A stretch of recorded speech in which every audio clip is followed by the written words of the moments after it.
Hej Bia. Jeg vil gerne starte med at snakke om udledning af differentialkoefficienter. Og jeg vil starte med den, der hedder f af x er lige med 3x i anden plus 5x. Først vil jeg bruge en generel formel for hældningskoefficienten, altså sekanten, hvorefter jeg sætter mine værdier ind på alle ledene, som jeg har gjort. Derefter vil jeg ophæve parenteserne udenom.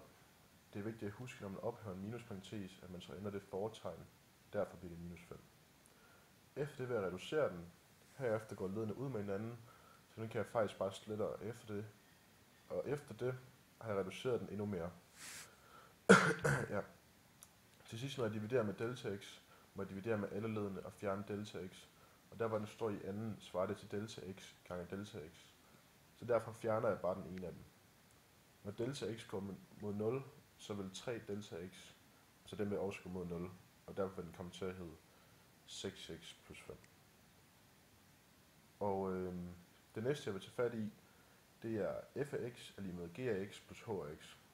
Og her har jeg at gøre med to funktioner, g af x plus h af x, som er i funktionen fx. Og når man kigger på dem, så skal man lade som om, at det er to punkter. Så jeg ganger ind med mine to punkter ind i formlen for at få hældningskoefficienten sekant. Bagefter fjerner de ydre parenteser, ligesom jeg også gjorde før. Og derefter vælger jeg at sætte g over på den anden side, hen til det andet g, så jeg kan få to funktioner med det samme punkt.